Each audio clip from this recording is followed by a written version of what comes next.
সব ধরনের সংবাদ সবার আগে পেতে আমাদের চ্যানেলটি এখনই সাবস্ক্রাইব করুন আর নোটিফিকেশন বেল ওপেন করে আমাদের সাথেই থাকুন। ধন্যবাদ।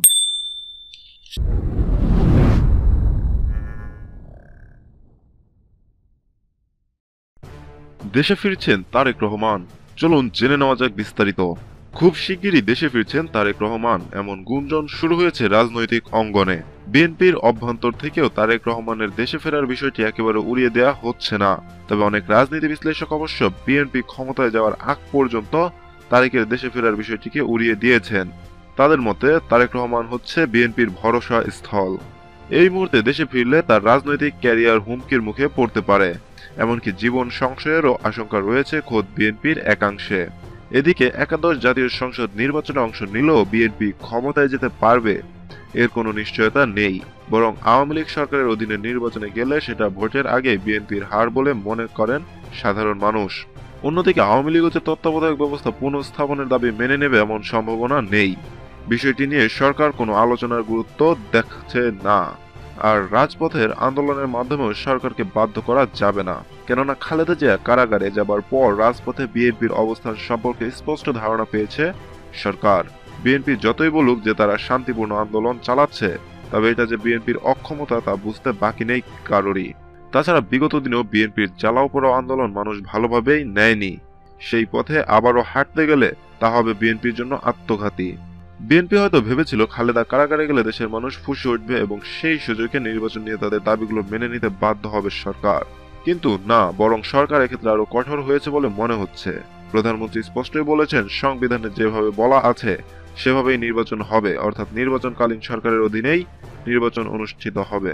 এই অবস্থায় বিএনপিকে ক্ষমতায় যেতে হলে নির্বাচনে যেতে হবে, আর নির্বাচনে যেতে হলে আর এমন কোনো পদক্ষেপ নিতে হবে যাতে সাপও মরে লাঠিও না ভাঙে, অর্থাৎ সরকারের অধীনে নির্বাচনে গিয়ে ক্ষমতায় যাওয়ার পথ তৈরি করতে হবে দলটিকে।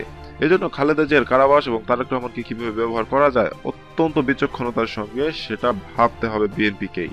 স্বভাবগতভাবে মানুষ সবচেয়ে শক্তিশালীকে পছন্দ করে এবং শক্তিশালী গোষ্ঠীর পেছনে অবস্থান নেয়। বর্তমানে সেই শক্তিশালী অবস্থানে রয়েছে আওয়ামী লীগ তথা শেখ হাসিনা। কিন্তু বিএনপির মধ্যে রয়েছে যে শক্তির অবস্থান, সেই দলটির নেতাকর্মীরা মনে করে তাদের সেই শক্তির ধারক হচ্ছেন দলটির ভারপ্রাপ্ত চেয়ারপারসন তারেক রহমান।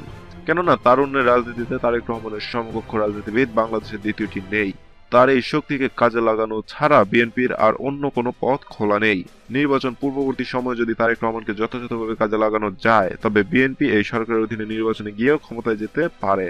সাধারণ চোখে বিএনপি যদি শেখ হাসিনার অধীনে নির্বাচনে অংশ নেয় তবে সেটা আত্মঘাতী হবে, এতে কোনো প্রকার সন্দেহ নেই। কেননা হাসিনার অধীনে নির্বাচনে ঘোষণা দেওয়ার সাথে সাথে খালেদা জিয়া শেখ হাসিনার কাছে হেরে গেছেন এই রব উঠে যাবে, যার রেশ স্পষ্ট হবে ভোট গ্রহণে। সেই সাথে তত্ত্বাবধায়ক সরকারের দাবিতে বিএনপির বিগত দিনের আন্দোলন, দেশের সম্পদ ও জানমালের যে ক্ষয়ক্ষতি হয়েছে তার দায়ও নিতে হবে বেগম খালেদা জিয়াকে।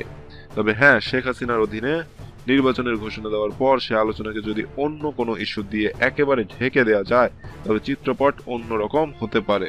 এক্ষেত্রে সেই ইস্যুটা হতে পারে তারেক রহমান।